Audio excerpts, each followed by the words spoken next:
I've forgiven some people who've done some bad things, not only to me, but to other people. And when I couldn't forgive them, what they taught me in the program was pray for them. Pray for their happiness, pray for their well-being, pray for them to have everything that you want. And that is a very hard thing to do. Today's guest is someone real special, someone I've been after for a few months now.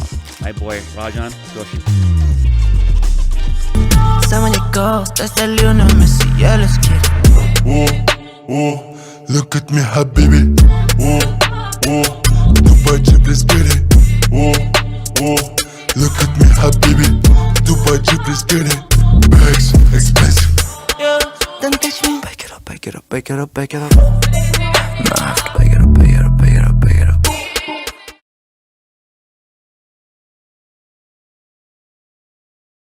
Welcome to another episode of Stroke of Success. It's your favorite host, KB.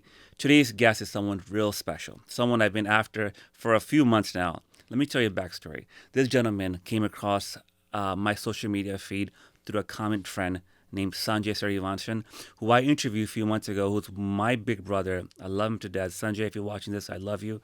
And Sarah. And we're filming this at the Solomon Production Studio here in Orlando, Florida. Shout out to them.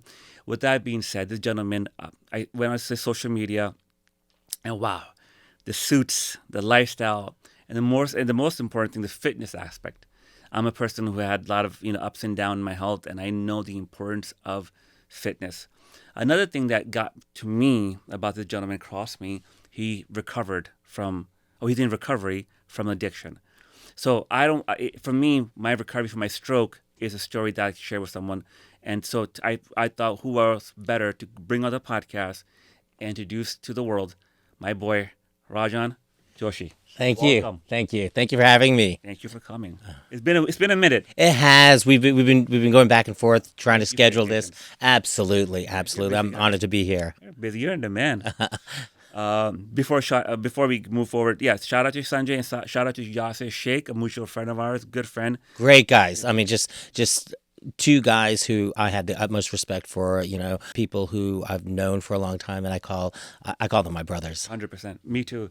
And it's interesting thing, it's a coincidence, those two, and my friend Mark Efron, the three mentors of mine I call probably every week for business, family, spirituality, anything, all and above. Uh-huh. You know what I mean? Yeah, Sanjay was huge in my career. I mean, he helped skyrocket my career when I'd been practicing for about 6 years. I moved back to Orlando, and Sanjay made a connection with me and Mark Nijam. He did it intentionally. He's like, you got to meet my friend, and this is where you got to go. And I joined the firm, became a partner, and that elevated my career. And Sanjay, he's the type of guy who always, gets people together and tries to help people and asks nothing in return. Nothing. And he won't even take a thank you. Nothing. He won't. He's like, no, you did. And I'm indebted to it. Amazing guy. Yeah. Amazing, Great friends. Amazing guys. And to get started, my friend, where are you born and raised? Well, I was born in White Plains, New York, but I've lived in Central Florida since I was 3. That's 1977. So, went to high school here. My family, my parents still live here. And, this is my home. So New York, White Plains, that's upstate. Yes. Okay. Well, it's close by the city. It's not really upstate, but it's a little. hours Yeah. from the city. Yeah. I'm from Brooklyn, New York, so I spent a lot of time in New York City. Okay. So how old were you when you got to Orlando, Central Florida? I was about 3 years old. Yeah. My whole life has been here. How were you as a kid? Hyper, naughty,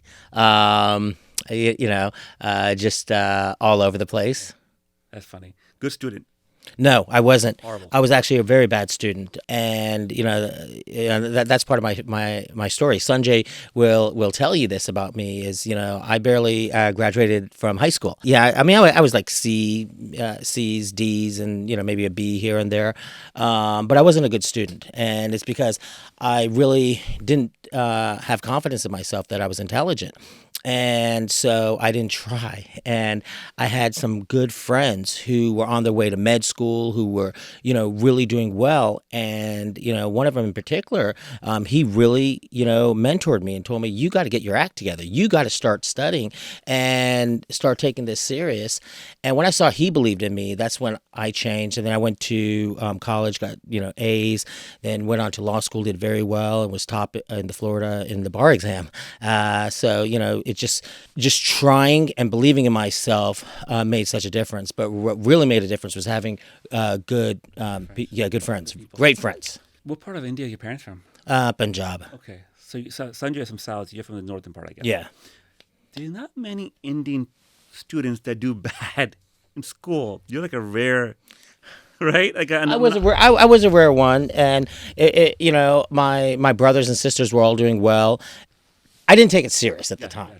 What's your sequence of your? Like, are you the eldest, middle, or baby? I got an older sister and a younger brother and younger sister. Child. Yeah. Interesting. The reason I asked about sequencing of your birth in your position, it determines the personality. Mm-hmm. I studied that right now. Really? Yeah. Middle child typically is a people pleaser. Mm-hmm. Youngest is the baby. They get away with everything. The eldest is like the leader. They have to be perfect. It's a good point. I got 3 kids now, and one of them's a middle child, but they're twins. Yes. and she's the one who seeks the most attention. Yeah, that's funny. Rajan, what'd your parents do? My dad's a doctor.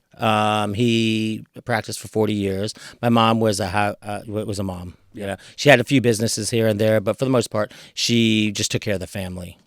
Dad is a doctor. What type of doctor was your dad? He's internal medicine. Wow. Interesting. Mm-hmm.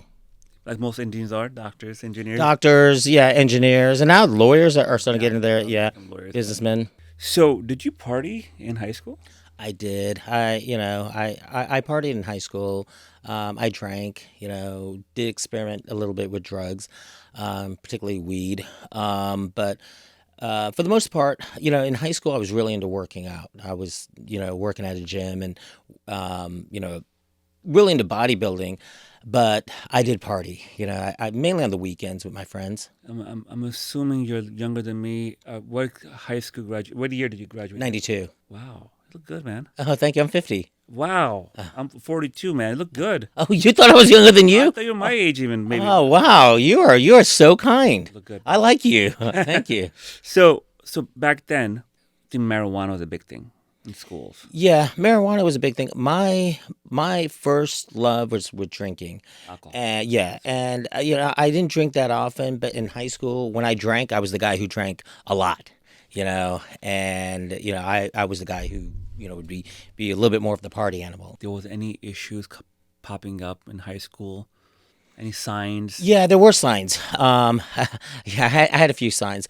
I was driving home from a party and I wrecked my car, flipped it over 3 times, and with God's grace, I was okay, and the 2 friends in my car were okay. At prom, my girlfriend dumped me and left me because I was totally intoxicated with my friends and stuff. So she saw a different side of me. I mean, those were the first signs that alcohol could be a problem. Mom and dad were kind of like, "Hey, son, relax, hold on a little bit, hold off on the bottle." A little bit, but then once I got into college, my grades really skyrocketed, and I got very serious into school, and I was still working out, so I was pretty well rounded at that time. Okay, so fitness has always been in your life. Fitness has been a part of my life since I was 12. Got it. Yeah. So what was the inspiration behind that?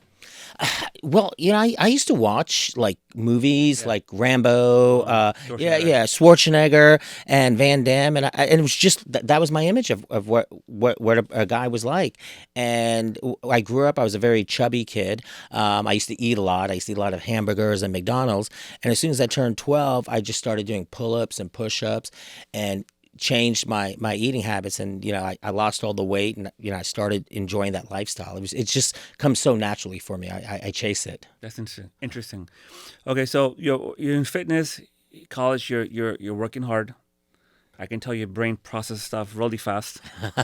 Was law very clear for you? Right there. I mean, I had no plan B. My decision was when I got become a doctor like your father. Not at all. Did mom and dad say, "Hey, son, let's do medicine instead"? Fortunately, my parents encouraged me, and they were so happy that I made a decision to take my studies serious compared to what I was in high school. They were like, just you want to be a lawyer, go for it. And Modestly speaking, that is the one thing I felt like I had natural skills for. I just felt like that was something that came to me naturally. I enjoy debating, I enjoy speaking, I enjoy the analysis of it. So I just gravitated towards that naturally. And, I'd see people, on TV, actors, I'd be like, oh man, that's what I want to do.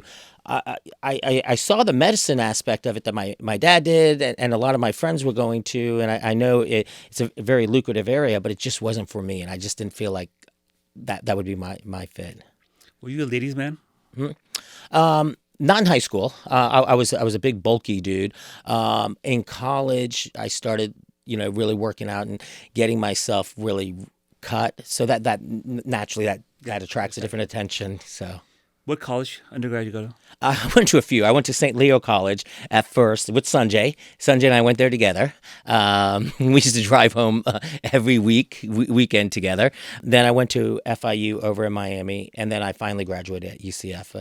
It was 4 years, but 3 different colleges. How about law school? Law school was the University of Florida. Oh, wow. UF. Yeah. Gainesville. Yeah. Good school.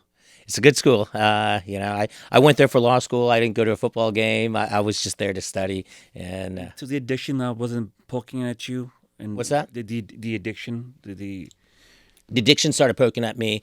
I've always had the addiction. I think I was born with the addiction. I'd watch people on TV getting drunk when I was a kid. In Indian movies or in westerns, I'd be like, man, I can't wait till when I can do that.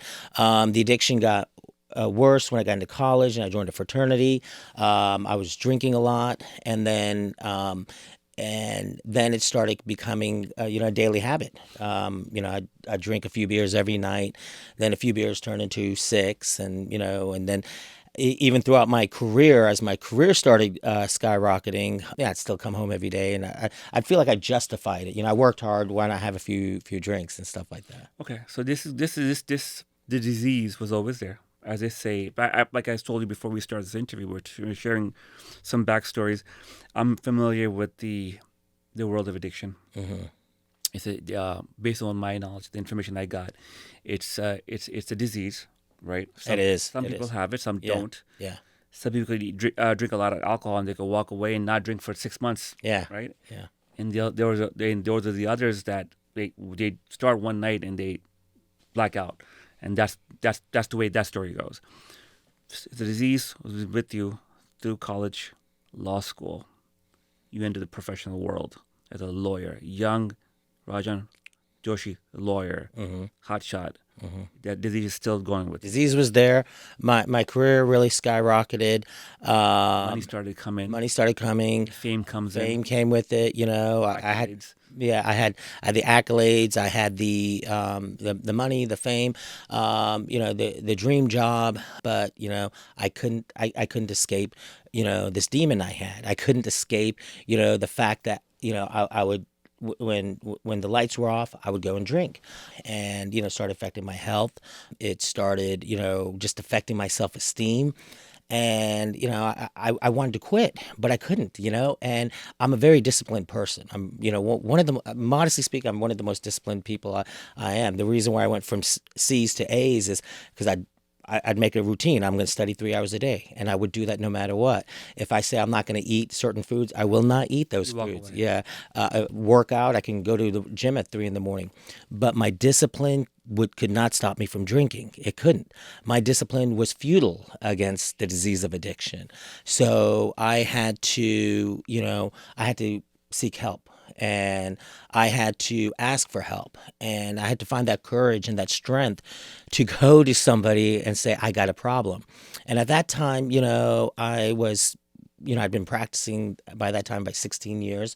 I had my own practice. I'd won countless cases, and I was used to solving other people's problems. So how could I have a problem, And, but what I learned was, in getting humble enough to look for guidance, I found so many answers, and it didn't matter who it was. I learned more from people with life experience. They didn't need an education. They could have been to prison, but I learned more from them than I ever learned in a classroom. And that's what I see is now when I meet people, especially people who have been through life experiences and have overcome struggles, I try to gain wisdom from them, because those are the people who can really teach you. It's not just the people who have these fancy material things. A lot of the people who have overcome struggles do, because they learn how to become successful. But that was, getting through addiction was one of the greatest blessings in my life, and having been an addict was one of the greatest blessings because of the struggles I went through. You were married before you went to get into treatment? I had a previous marriage, and that didn't work out and stuff. And What obviously, happened with that? If you don't mind jumping into it well, briefly. briefly, I mean, we fell apart. And I do take responsibility Yeah. for that, and hold no blame, hold no grudges and stuff like that. Did he contribute to that marriage dissolve? Oh, absolutely. Of course. Absolutely. I mean, I was in denial for a long time, and of course, it's easy to blame the other person, but I got to look at myself, and whatever the other person did is none of my business. It's what I did, and I got to take accountability. So yeah, my disease led to anything bad in my life that ever happened, I'll take responsibility for that. So the first marriage dissolved. So you move on to the second marriage. Yes. Again, your career is on the ups, right? Central Florida. It's Central Florida. Like we were talking before the interview started, like if you hit a certain level of success, you were a household name in Central Florida. So you're probably well known. Were there a bunch of mishaps happening? Like, oops, whoa, wait a minute. No. Accidents. No. Making a mistake in court. No, luckily, it did not. It did not get to a point where it affected my business. What Money? happened? Spending a lot of money? Of course. At a certain point, it was starting to. I just started my own business, so I was doing well, but I hit rock bottom. I did, and I hit my own rock bottom, and it was a very scary time for me, and I could have lost everything, and I was, that's when I reached out for help. And through that process, I learned that I got to let go of my fears and have faith. And, I've got to not worry about the future, not stress about what's going to happen. Focus on today. Your feet are here right now. Feet are here, exactly. Be where my feet are. And the other thing I learned is that whatever happened in the past, I can't change it. I can't change it. And I can only change my reaction to it. Like you were asking me about my past marriage. I can't change whatever happened. All I can do is forgive people anyone who's done anything wrong with me, no matter how bad it was. I've learned to forgive them because I can't hold on to that negativity. And that's part of my sobriety. And, today I work a program every day. Like I was telling you, before I even go to the gym, and I go to the gym very early, I hit a meeting. And, I wake up every morning and I start my morning off with a gratitude list, thanking God. And that the first thing I thank God for is, I woke up this morning, I'm alive, I'm healthy, my kids are healthy, I've got food on the table. A roof on top of your head. A roof on top of my head. I mean, I can go on and on and on. And then you get the other material things. They're nice, but they're not the true blessings, And when I start my day off like that, I always feel good. Yeah. I mean, you can't feel bad when you have gratitude. You're 100% right. And I'm going to get to that daily habits with you in the closer to the end because I want to dive into that. I'm Pakistani, Indian, speaks probably the same language. Yeah. Punjabi, Hindi, Urdu. Yeah. There's not many people in sobriety. I think if you go back in history, even now, I'm sure there's a lot of addicts in India, in Pakistan, and Bangladesh. But that the conscious awareness is not there yet. Who do you turn to in your community and say, "Man, someone help me"? I reached out to an old friend of mine Okay.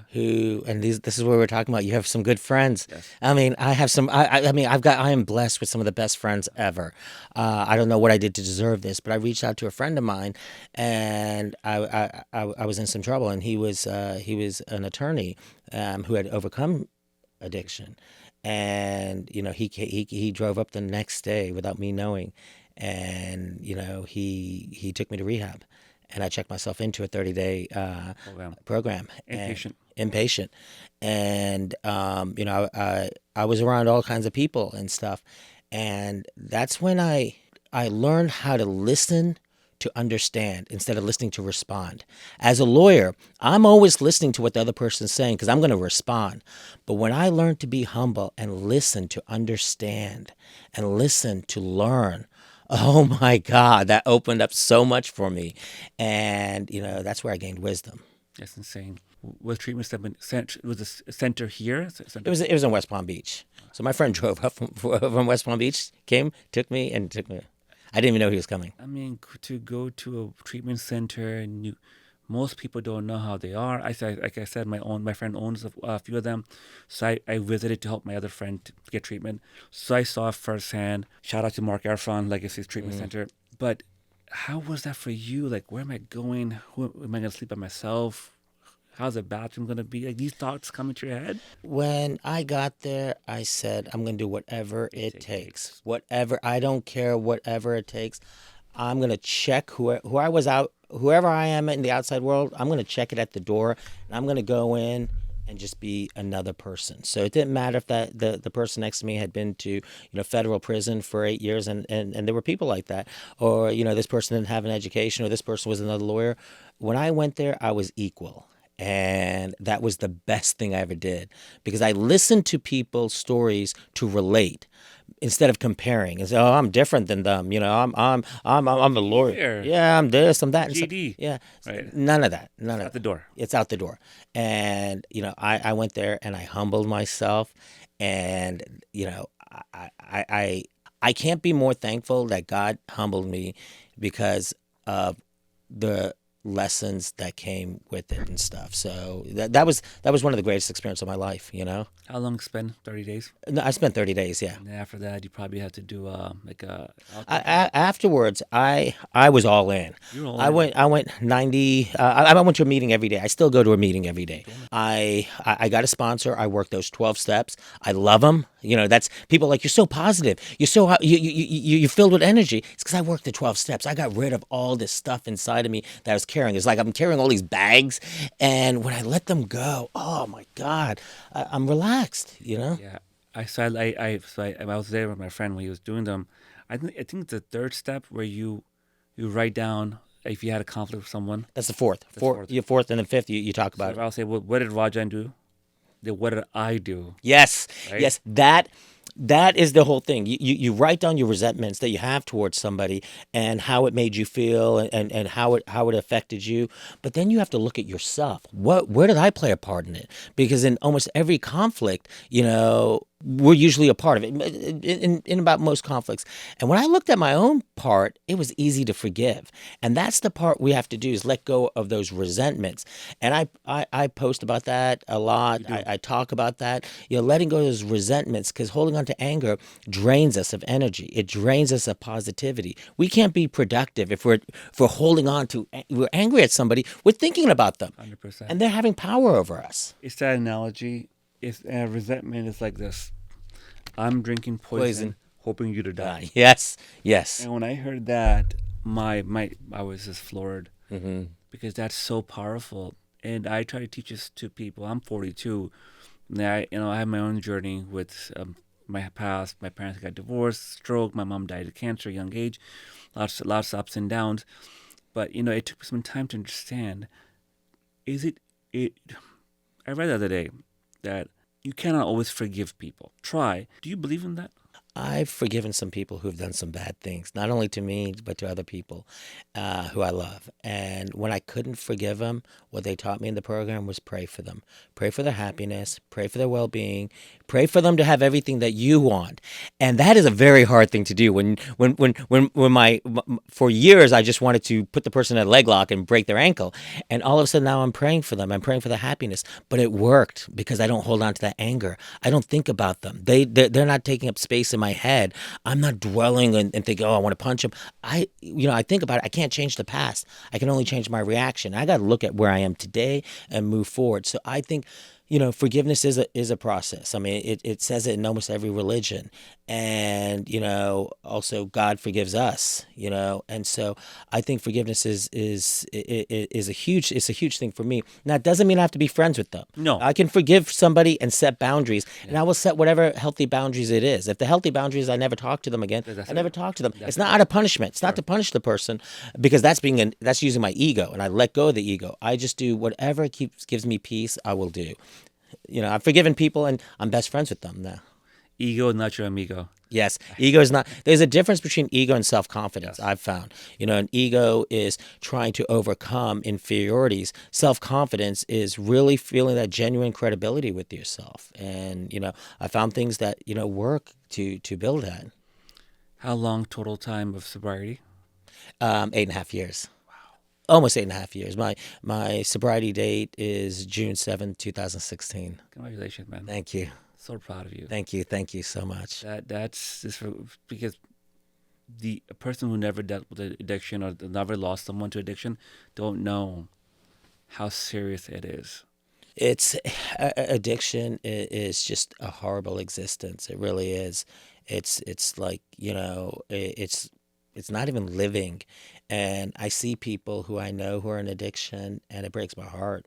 I mean, I broke down just the other day thinking about somebody who's going through addiction. I heard about them, and I almost felt the pain that I went through. I keep it fresh. I never let it. I never think, oh, my life's changed and I've gotten better. I keep myself right where I was, 8.5 years ago. So I never think I got this. Your second wife, how'd you come across her? How did that situation come up? Well, we've been together now for 14 years. Once you got sober? No. Okay, She wrote it out with me. Oh, wow. Yeah, I mean, yeah, she's she deserves a medal, because she was there at the peak of my addiction, and she stayed with me, she supported me, she helped me with my sobriety, was very supportive and stuff. So and right at the time when I got sober, my girls were born. So things were very chaotic for me in my life at that time, just 'cause my addiction got bad. And but the blessing is my girls have never seen me drink. They've never seen me, impaired or intoxicated and stuff. They got a different dad than they were gonna get.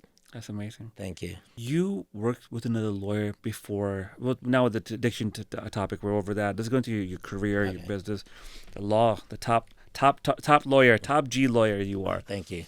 You worked with some other lawyer first before branching out to Joshi Law? Yeah, originally I started out as a prosecutor for 4 years. Then I worked at a huge firm in Jacksonville for another 2 years. Then shortly after that, I came over here and I was a partner over at Nee James Law, which is a very, very established law firm, especially in criminal defense back when I started. I was there for about eight plus years, and then I started my own law firm 9.5 years ago. How's it been? It's been good. It's I really enjoy it. I really enjoy practicing law. I enjoy what I do. I work with some great people. I really do. And I think that's the whole thing, is having that right team with you, and having people who I can motivate and who can motivate me as well. I opened a business recently. Uh-huh. My wife and I opened a med spa. Oh, congratulations. Wow. Thank you so much. Uh-huh. And first year is almost coming to an end, and it's been tough. Knock on wood, God bless. We've been doing well, but the beginning part was very tough. For you, was it a lot of struggles in the beginning? Of course, you are a lawyer. You had a book of business. But I'm sure when you leave another firm, it's probably a guideline. You cannot take clients, right? I mean, starting from You scratch. can. I mean, with any business, there's always going to be struggles, Right. and there's always going to be setbacks, and even as you grow, the stuff that's going to come up. And what I look at is every struggle I have, what can I learn? What's the lesson to learn? Like as I've grown, different, I've gone through, certain people didn't work out or certain people left and all that stuff. There's always a learning lesson with it. And that's the way I look at it. Sometimes if somebody did something wrong to me, I look at them as my greatest teacher, and how can I grow from it and stuff. And that's the mindset I've had, throughout this journey. You're gonna have setbacks in any business and stuff. Mine is no different, but I find it's just part of the process. And, when I have that mindset, I always find that, things work out. And, instead of having fear, I'm always like, okay, have faith, because things do end up working out, it just, and sometimes things don't work out the way I wanted them to, but they work out the way they're supposed to. Sure. Yeah. I believe so. Quickly by share my story. I'm a segue to my next question. So I had a stroke I shared with you. Yes. Yes. Almost lost my life, and I had to learn how to walk again, talk It's again. Right? amazing. Miracle of God. Yeah. Right. Moved in with my in-laws, lost my job as director of marketing, and had to restart everything over again. Got into real estate, found God again, connecting to a higher power. Mm-hmm. Then found self-development. For me, self-development. Number one, I'll say God. Number two, my wife's support. I've been with her for 20 years. My family, my in-laws, my friends. Friends are a big part. And then number three, self-development. Self-development for me, what I mean by that, Tony Robbins, the Patrick Bet-Davids, the gurus, right? Law of attraction, what you visualize, what you can manifest, positive energy, gratitude, forgive people. Big part of my success, so to speak. Self-development, you've practiced any of that, or you believe in that? Yeah, absolutely, absolutely. That's I mean, and congratulations to you. I mean, I would never be able to tell. Yeah. I mean, it doesn't show at all. I mean, just what you've overcome and how much you've done shows the power. That people can overcome. And we both overcome our struggles, different struggles, but yours is huge. Self development for me is huge. I keep a very disciplined lifestyle and I enjoy it. I will wake up very early in the morning. I'm not a morning person and I don't need to go to the gym in the morning. I do it to challenge myself. Sometimes I'll get up, like this morning I was there at 4 a.m. I had nothing to do. This is my first thing I had to do today. It's 12 o'clock, but I wanted to do it because, the harder I work, the better I feel about myself. I mean, I can get an award, I can be on TV, I can get a compliment, and there's always that feeling like, did I deserve that or not?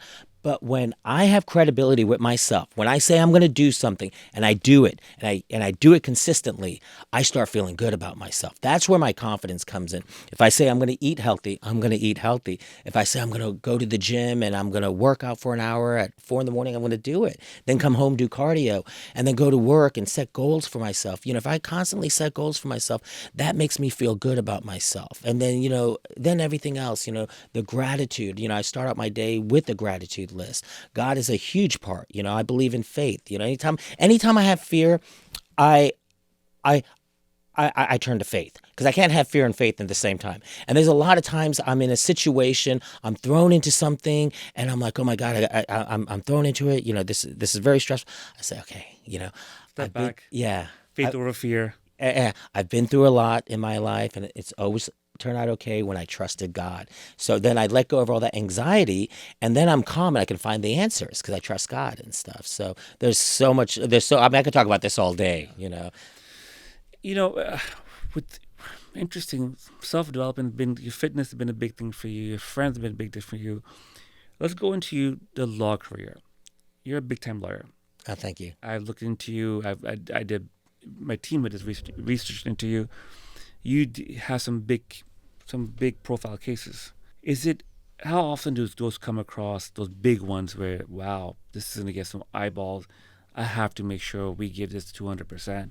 Well, those cases do come around, but, majority of my clients are just the everyday people. Majority of my clients are just the people who make mistakes and are good people. And, we will treat those people the same way as we'll treat, whether it's a murder case or whether it's a DUI, we want to treat all our clients the same. And that I'm really big into that. At my law firm, every client will get their phone calls. Yeah, their phone calls will be returned. They want to set an office conference. They are welcome. They're family. And customer service is not just the results, but it's how you make the people feel. And I'm very big on making the clients feel special because they're going through a rough time in their life. They're coming to us saying, "Help us." Rajan, you provide services to murderers. And murderers and people charged with very bad crimes. And the thing is there's been so many cases I have handled in 24 years where people have been innocent. I had a murder case, high profile murder case in 2009. And I caught the lead detective in a lie in a deposition. I caught her in a lie, and I was really aggressive in there. And then, the grand jury proceedings are secretive. So I did a motion to have the judge unseal the grand jury proceedings. 1 week later, the case was dropped. Okay.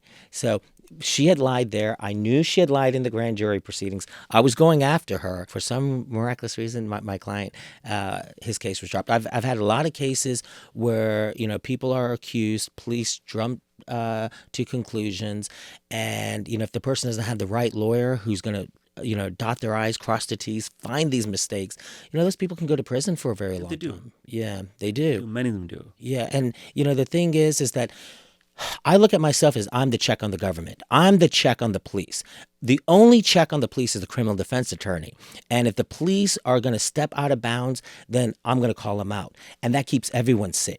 Because if the police can't do that, if there's a case where they do an unlawful stop and my client has 30 kilos of cocaine and it's thrown out of court, the police are going to think twice before they stop you and harass you or stop anyone or harass them. So because there's a strong criminal defense attorney out there, it keeps the government in check because they know after they've gotten smacked down, they're going to think twice about trying to violate somebody's rights. And that's how I look at my job.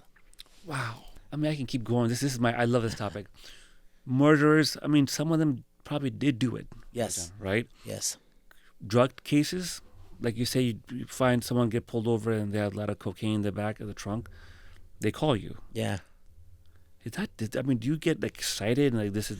It is exciting. That's why I like criminal law. It is exciting, and I enjoy it. And the way I look at it is, all these people deserve a defense. That's the great thing of our country. The law. Yeah. They have the fair chance at justice. And the government has a certain burden that it has to meet before it can convict somebody, and we hold the government to that burden. If they don't meet it, they're not going to get the clients. They're not going to get. They got to get past me to get to my clients, and it is not going to be easy.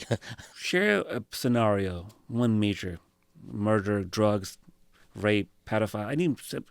Controversial topic. I mean, I had a client who, it's a long time ago, committed a home invasion robbery with two people. They busted in the house. My client shot somebody, and they were driving off, and the police got a call out that it was a black Mercedes that did the shooting.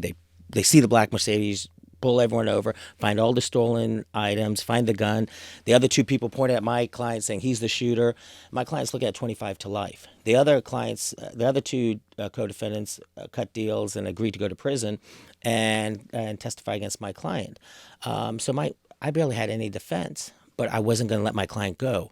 So I sat the officer down for a deposition. I started asking him, so you pulled this car over, you got a call for a black Mercedes. Was it an E-class model, C-class model? He's like, no, just black Mercedes. I was like, did you have a license tag? No. You didn't have a license number? No. So then I pulled all the black Mercedes that were registered in the DMV. There were thousands of them in Central Florida. Then I went to the neighborhood, and it was a really, really affluent neighborhood where he was pulled over, where the robbery took place. So I did a motion to suppress, saying that, they pulled over the black Mercedes. They didn't drive up to see if it matched the suspect description. And, even though they got the black Mercedes, it could have been any black Mercedes, and they pulled it over at gunpoint, 15 officers and stuff like that. They violated my client's Fourth Amendment rights. The judge agreed. All the evidence thrown out. The other two people went to prison. My client didn't do a day in jail. Wow. I just stop here for 1 second and think about that. He was caught red-handed. Red-handed. This is not an innocent person either. And this you admit that. You're saying, he's not innocent. No, but the loophole, not loophole, but according to criteria law, the Constitution requires the police, to meet a certain burden before stopping a vehicle for a crime, and they didn't have the reasonable suspicion. They, based on what they had a black Mercedes driving in a nice neighborhood, they had a call for a black Mercedes. They didn't have anything more to verify that was the car, and they pulled it over. And even though they got all the evidence there, the evidence was pulled over, was found through a violation and stuff. And the other two defendants who were less culpable went to prison, because their lawyers didn't want to fight for them. So these cases make your reputation leaky. Yeah. I mean, I'll say this. As a young lawyer, I would go out and I'd fight nonstop. I would try cases. I tried cases one after another after another. I would work every day till 9, 10 o'clock at night. I would work weekends. I didn't care. And then I started getting media attention. But all that hard work paid off. That's what I believe. I believe, if you're a young lawyer, you got to establish a reputation.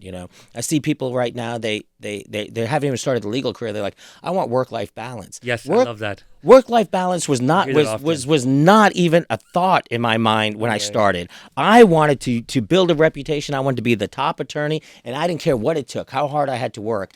And that's how I got my name. You wanted it bad enough. I wanted it real bad. I still do. Maybe you still do, by the way. I follow your social media. I'm his biggest supporter. Thank you. Dude, the other day, the weekend, I wake up Saturday and have my coffee, my kids running around. And I see Rajan in, I think, Jacksonville, Northern Florida, at a court on a Saturday. Yeah. What? I'm scratching my head. It was recent. Yeah, I went out of county to a few counties. I mean, if a client calls me and they want to retain me, I don't care if it's the weekends. I don't care if it's a holiday. I'm there for my clients. That's just the way I built my. That's the way I've always practiced. And you do all state of Florida? Oh yeah, Miami calls from South Florida, Miami Beach. If it's the right case, right case, and obviously, we do charge more to take a case. Compensation has to be based on that. Yeah, but we've got a team of attorneys. There's 5 of us. We've got the resources. We've got a whole group of paralegals and legal assistants. So we have the resources to take on cases throughout the state. You probably know my really good friend who's my lawyer, Nishad Khan. Yes, he's a good friend of mine. I love Nishad. Yes, Nishad is amazing. Shout out to Nishad. Nishad, hey, I love him to death. His wife is a friend of my wife's from South Florida. So he does my real estate business stuff. He's a great guy. I refer a lot of cases over to him. Nishad and I we went out for lunch a few years ago and stuff, and we didn't even talk about law. We just talked about spirituality. He's at a high spiritual level. Yes, he is. He is. He's on Ben's podcast as well.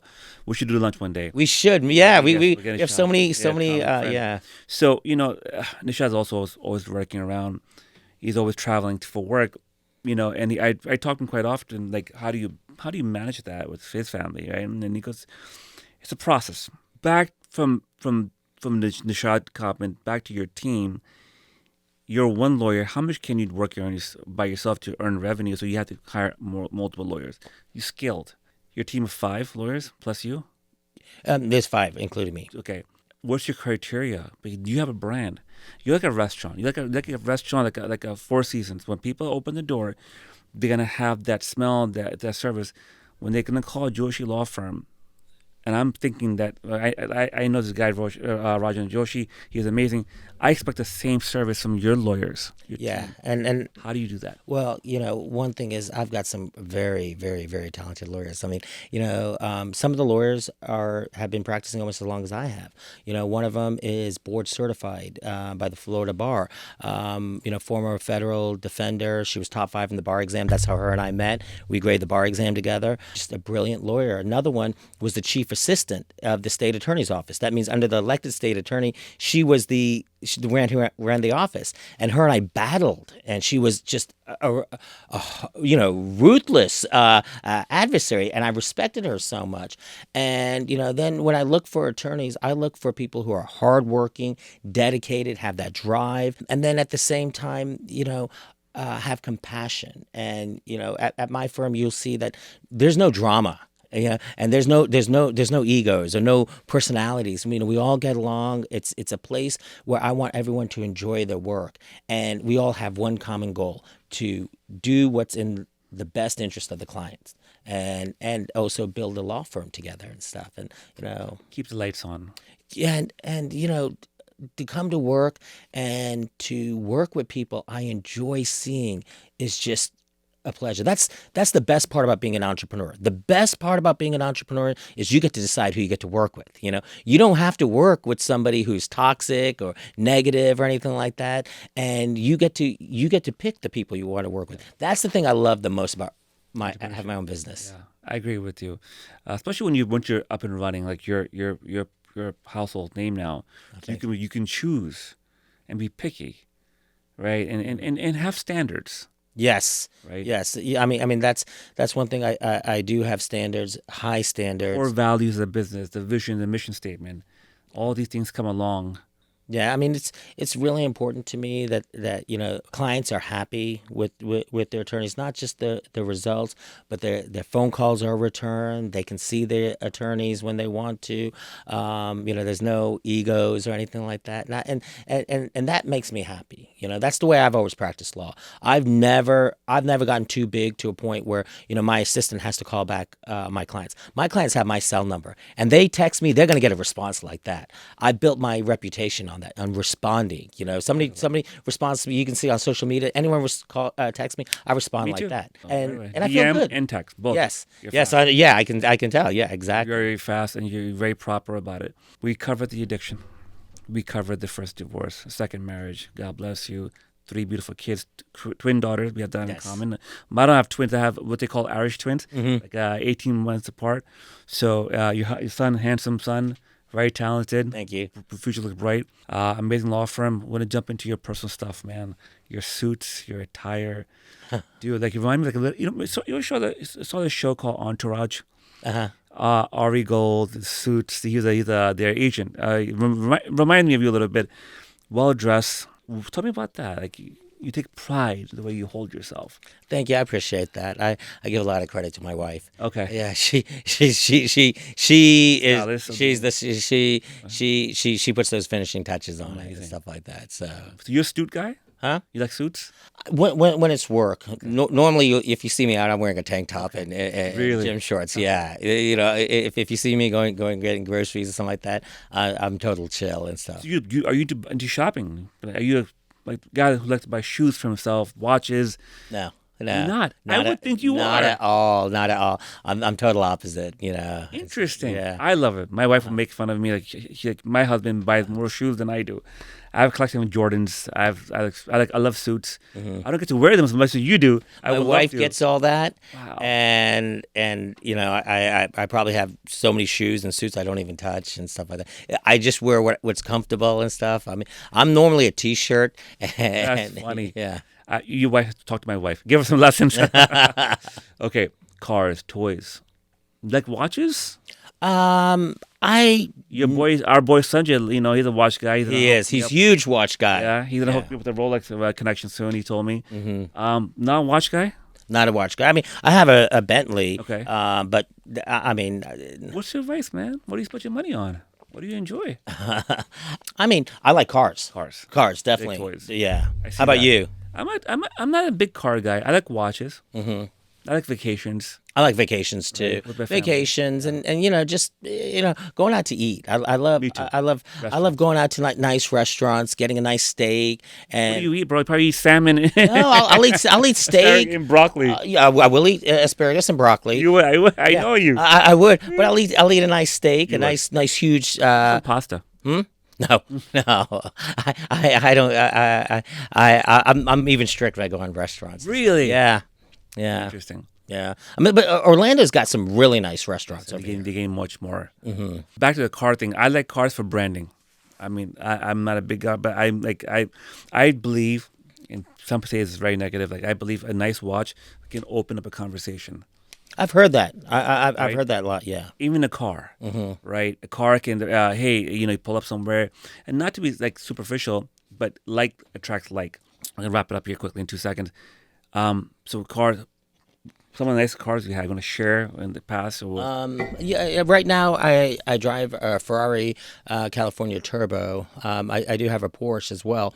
But the thing with the cars is you do get to meet a lot of people. I go to a lot of car events, and I meet some great people. In fact, Madison, who's over here, I know her through her dad, who I meet at a car event, and it's opened up a lot of doors. Just because a lot of people who are very ambitious and very hardworking, they go out into this community and they're all down to earth.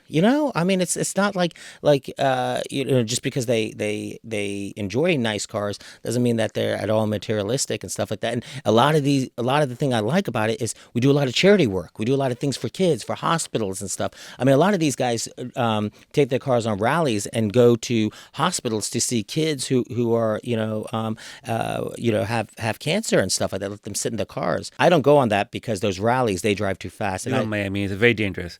Yeah, I drive very slow. Yeah. Oh, you enjoy it. Yeah, I've never taken my Ferrari over 100. Wow, really? Do you know Jim Super? Yeah, of course. He's a great friend of mine. He's on my Great podcast friend, last yeah. week. Has he? Yeah, twice already. I met him through Sanjay. So He's a great guy. I hang out with him like probably at least once a month. he's amazing, amazing individual. Again, shout out. So you know Yasser and Shadia both. Yes. Wow. Yeah. Yasser, I used to see at the gym. Okay. And I always used to see him, and I could tell he was Indian or Pakistani. Yes. And I used to see him years. I mean, we're talking about like 17 years ago, and he's just so well built and so aesthetic. And so I would always look at him. And I was like, this guy's in great shape and stuff. shape. And we started talking and stuff, and we just hit it off, and we got a lot in common with the working out. So we started hanging out, and we'd go out for dinner, and I think the world of him. I trust me. I met him 6 years ago. Both Hadi and Yasser, brothers and sisters to me. Him, I turn to him when my ego is going out of control and I get a little success. I turn to him to equal me out. I turn to him for marriage advice, for being a better father.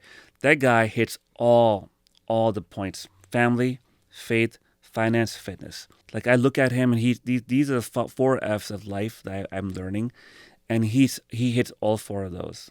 He does, yeah. Right? And super humble. I love Super that. humble, and that's part of his greatness. He's so successful, he's achieved so much, but he's so down to earth, We sit amongst a lot of doctors at our circle, and these doctors that they don't know how successful he is, right? Then people tend to size each other, but when they see him sitting at courtside at the Magic game, they're like, oh, okay. They get the idea. Shout out to Yasser, shout out to Sanjay, shout out to Nishad, shout out to Jim Super. A lot of Jim, common yeah. friends. Man, wow. Rajan, last question. For me, after the stroke, I learned daily habits are huge. I'll tell you mine. Wake up, do gratitude. I do visualization. I do prayer, connection to God, right? I do 5 things I'm looking forward to, right? What do you do when you wake up? First thing I do when I wake up in the morning is I start my day off with a prayer, and it is instinctively. I'm not even up in the morning, and I've done it for so many years. It's automatic, and it's like I start my day off, and it's always thanking God. It's not asking God for anything. It's thank you, God, I woke up this morning. Thank you, God, I'm healthy. Thank you, God, my kids are healthy. Thank you, I have food on the table. Just a laundry list of things go in, and then I ask God to guide me and make me useful, and then I read some meditation, some positive meditation literature. Then what I do is I will hop on to an online AA meeting, and that just fills me up with positivity. Then I'll go on social media, and I'll post some positive. I'll just want to spread it. Right after that is probably 4 a.m, and I go to the gym, and I'll go to the gym for an hour, and then I'll come home and I'll do an hour of cardio. And after that, usually I take my girls to school, and then I start my day at work and stuff like that. Start my day every morning like that. And if I go on vacation, I start it off like that. If I'm in the middle of the most serious trial, I'm going to start it off like that. 365. 7 days a week. That's the way you do it. Every day. I mean, if I take a day off from the gym, I never take a day off for my nutrition. I never take a day off for my gratitude, and I never take a day off for my sobriety. What time do you go to sleep? On weekdays, like 9:30. On weekends, later. I'm usually out, networking or something like that. So, That's amazing. What's the future looking like for Rajan Joshi? sorry. What's the future looking like? Well, whatever's in God's hands. I will do whatever I have to do and leave the outcome up to God. I'm not going to stress about the outcome. I'm going to do my part, and try to be the best father I can. Try to be the best I can. To uplift the community, help people. Try to build up my law firm. But whatever's in God's stored. hands, I'm gonna accept it as it is. Last thing for my audience. You have a 30-year-old father battling addiction, disease. Everything's falling apart. He has kids, family, business, job, whatever, and he's on the brink of it. What would you say to him? I would really say, I've been there. It's, there is a much better life ahead. I thought I could never live without alcohol. I couldn't imagine my life without alcohol. I thought it'd be boring. I thought I wouldn't have fun. But, everything is so different. Everything is so different. My life is beyond my wildest dreams. I got the life I once could only fantasize about by getting sober. And by getting sober doesn't mean just putting the alcohol away. It meant going there, getting help, working their program that has worked for over 85 years, helped millions of people. And I went into it and went in all in. And the rewards that they have talked about, if I came into this program just thinking I was going to get sober, I would have sold myself short. Everything you see of me, the positivity, the Ferrari, the business and all that stuff, all that stems from sobriety. If I didn't have sobriety, I wouldn't have any of this. So I owe everything to sobriety. I owe everything to God. Only credit I'll take is I followed people's directions, and there is a much better life. And if I could do it, anyone can do it. Love it. Rajan, where can we find you, my friend? You can find me at Rajan Attorney on Instagram, Rajan Joshi, Rajan Joshi on Facebook, Joshi.law, Joshi.law.